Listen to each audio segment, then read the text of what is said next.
तो दोस्तो आज दिवाळीचा पहिला दिवस आणि मी आकाशकंदील लावायला गेलो आणि पडलो. तर खूप मोठा अपघात झाला माझा.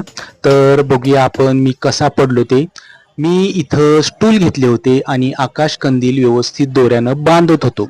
स्टूल व्यवस्थितच लावले होते, पण माझी जी उभारायची त्याच्यावर जी पद्धत होती ती चुकली होती.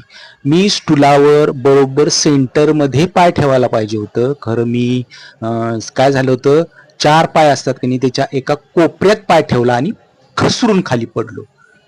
तर माझं खूप मोठं नुकसान झालं. कारण की माझा मोबाईल फुटला, त्याची स्क्रीन पूर्णपणे खराब झाली आणि कॅमेरा असतो तो पण खराब झाला. अशा तऱ्हेनं माझं दिवाळीच्या पहिल्या दिवशी फार मोठं नुकसान झालं. तर मित्रांनो, तुम्ही पण आकाशकंदील लावताना सावकाश आकाशकंदील लावा, जेणेकरून दुखापत होऊ नये, अपघात होऊ नये. तर स्टूल ठेवताना कुणाला तरी मदतीला धरायला सांगा आणि सोबत कोणतरी असू द्या. ओव्हर कॉन्फिडन्सनं तुम्ही एकटंच जर करायला गेला तर निश्चितच तुम्ही खाली पडण्याची शक्यता असते. मी काय करायला पाहिजे होतं, हे जे 4 पाय आहेत स्टूलचे, त्या स्टूलच्या पायाच्या मधोमध जो सेंटर भाग असतो चौरसचा, स्क्वेअरचा, त्या सेंटरच्या मध्येच पाय ठेवायला पाहिजे होते दोन्ही.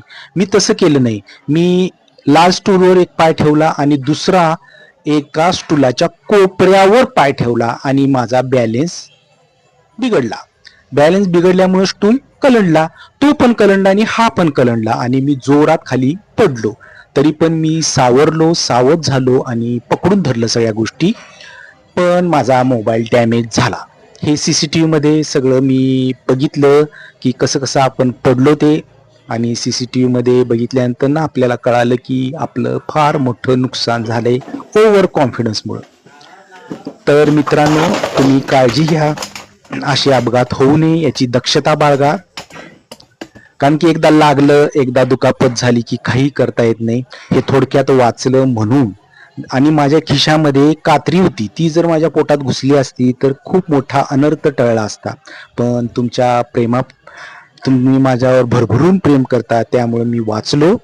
तुम्ही माझ्यावर असंच प्रेम करत राहा आणि मी स्वतःची काळजी घेऊन मी ह्या सगळ्या गोष्टी व्यवस्थित इथनं पुढं करणार आहे. तर आता हे नुकसान मी कसं भरून काढायचं हे मला कळना. तर ठीक आहे, पहिला दिवस माझा दिवाळीचा असा गेला. आता मी व्यवस्थित दमानं सगळ्या गोष्टी करणार आहे आणि काळजीनं सगळ्या गोष्टी हँडल करणार आहे. तर उरलेले आकाशकंदील हे मी